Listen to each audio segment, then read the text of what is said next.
Hey guys, welcome back to our new blog. আশা করছি সবাই খুব ভালো আছো। জামাই ষষ্ঠী তো বেশ কয়েকদিন আগেই পেরিয়ে গেছে, বাট আমার মায়ের একমাত্র জামাইয়ের জামাই ষষ্ঠী কীভাবে পেরোলো সেসব কিছুই তো তোমাদের সাথে শেয়ারই করা হয়নি। সেই জন্যেই ভাবলাম আজকে তোমাদের সাথে জামাই ষষ্ঠীর ভিডিওটাই শেয়ার করা যাক। তো জামাই ষষ্ঠীর দিন সকাল থেকে বিকেল পর্যন্ত আমরা ঠিক কী কী কাণ্ড করেছি সেসব কিছুই তোমরা এই ব্লগে দেখতে পাবে। সো ভিডিওটা বেশ ইন্টারেস্টিং হতে চলেছে। তো চলো লেট গেট স্টার্টেড।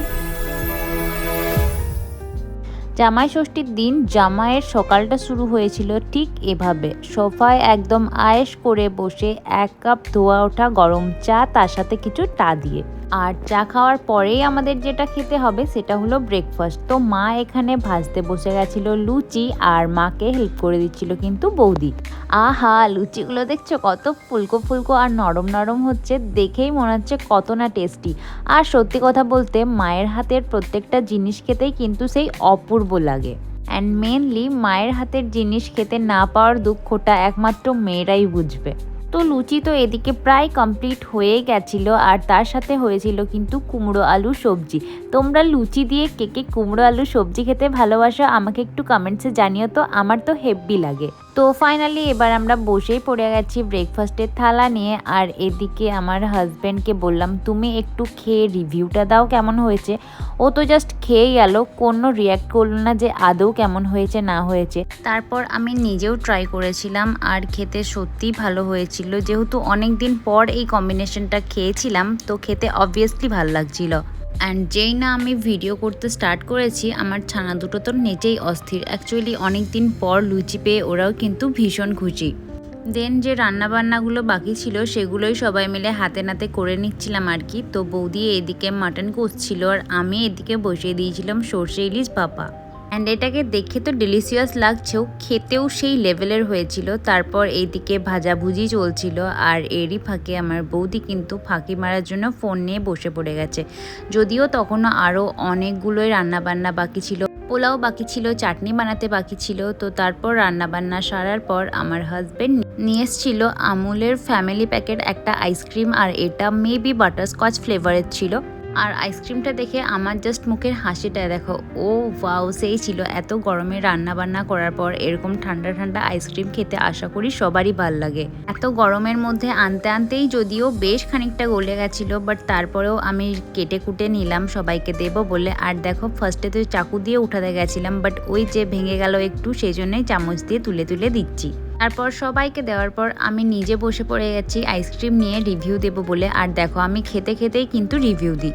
আর এদিকে দেখো আমার ছানাও কিন্তু আইসক্রিম খাচ্ছে, যদিও ওদেরকে খুব একটা বেশি আইসক্রিম খেতে দেওয়া হয় না, কিন্তু অনেক দিন পর পেয়ে ওরাও বেশ হ্যাপি।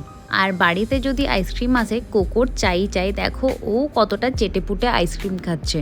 এদিকে আজকে জামাই ষষ্ঠী স্পেশালের জামাইও কিন্তু আইসক্রিম খেয়ে নিল। তারপর স্নান করে আমি রেডি হয়ে গেছি, আর আজকে এরকম একটা শাড়ি পরে নিয়েছিলাম। কেমন লাগছে আমাকে অবশ্যই কিন্তু কমেন্টসে জানিও। অ্যান্ড মেনুতে কি ছিল চলো তোমাদের সাথে একটু শেয়ার করে নিই। তো ভাত ছিল, পোলাও ছিল, ইলিশ ছিল, এখানে ছিল 5 রকমের ভাজা, স্যালাড, তার সাথে ছিল চিকেনও। আর এই পায়েসটা কিন্তু মা বানিয়েছিল, খেতে হেভি হয়েছিল। তারপর ছিল টমেটো চাটনি, ছিল সবজি, ডাল, আর মেনলি আজকে স্পেশাল লাল লাল ঝাল ঝাল মাটন। তো তারপর মা বলল একটু করে সব সার্ভ করে নে, আমি এদিকটাই সাজিয়ে গুছিয়ে নিচ্ছি। সেই জন্যই আমি এক একটা করে সব কিছুই বাটিতে প্লেটে সার্ভ করে নিচ্ছিলাম। এমনিতে তো আমাদের বাড়িতে জামাই ষষ্ঠীর নিয়ম নেই, বাট শখের বশে সেদিনকে শুধু খাওয়া দাওয়াটুকুই হয়। যাদের বাড়িতে অ্যাকচুয়াল জামাই ষষ্ঠী আছে তাদের কি কি নিয়ম আছে অবশ্যই আমাকে কমেন্টসে জানিও, তাহলে আমিও জামাই ষষ্ঠী নিয়ে অনেক কিছুই জেনে থাকবো। তো সকাল থেকে আমার মায়ের আর বৌদির পরিশ্রমের ফল আমি এই বাটিতে তুলতেই থাকছি, বাট মেনু আর শেষ হচ্ছে না। তোমরা এবছর জামাইকে জামাই ষষ্ঠীর দিন কি কি মেনু করে খাইয়েছো আমাকে অবশ্যই কিন্তু কমেন্টসে জানিও। ফাইনালি এবার তোমাদের সাথে এতখানি গল্প করার পর আমার মেনু প্রায় শেষের মুখে, মানে চাটনিটা দিলেই হয়ে যাবে। তো তারপর এরকম একটা সাজিয়ে গুছিয়ে নিয়েছিলাম, মানে প্লেটের মধ্যে পোলাও, ভাত, 5 রকমের ভাজা, আর তার আশেপাশে আরও যা যা কিছু হয়েছিল সবগুলোই সাজানো গোছানো হয়ে গেছিলো। আর এটা ছিল তার ফাইনাল আউটলুক। ইনফ্যাক্ট যেগুলোর মেনুর মধ্যে দেখানো হয়নি সেগুলোও অনেক কিছু এখানে আছে, যেমন রয়েছে দই, জিরা সোডা, আইসক্রিম, পাঁপড়, 5 রকমের ফল, চকলেট, পান। তোমরা নিজেরাই দেখে নিলে এত কিছু হয়েছিল যে টেবিলের অর্ধেকটা প্রায় ভরে গেছিলো। তারপর এখানে আমার মাদার ইন্ডিয়া বসে পড়ে গেছে জামাইকে জামাই ষষ্ঠীর স্পেশাল গিফট দিতে আর একটুখানি খাইয়ে দিতে। তো আমার বলতে বলতেই তো গিফট দেওয়া হয়ে গেছিলো। গিফট দেওয়া নেওয়ার পর মা এখানে ফার্স্টে ওকে পায়েস খাইয়ে দিল, তারপর এখানে ভাত আর একটুখানি ইলিশও খাইয়ে দিচ্ছিল। এসব কিছুর পর এখন নিজে নিজেই খেতে স্টার্ট করেছে, তো দেখা যাক কত কি খেতে পারে। প্রথম তো খাওয়ার স্পিড বেশ ভালোই ছিল, বাট যতই টাইম গড়াচ্ছে খাবার স্পিড ততই কমছে অ্যান্ড শেষে হুট করে কখন উঠে পড়বে সেটা বোঝাও মুশকিল। আর এই জামাই ষষ্ঠীর খাওয়া দাওয়া করতে করতে আমাদের দুপুর গড়িয়ে প্রায় বিকেল 4টে সাড়ে 4টে মতো বেজে গেছিলো।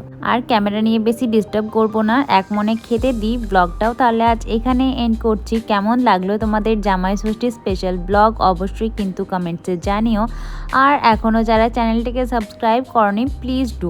দেখা হচ্ছে খুব তাড়াতাড়ি অন্য কোনো ভিডিও নিয়ে, ততক্ষণ পর্যন্ত টাটা।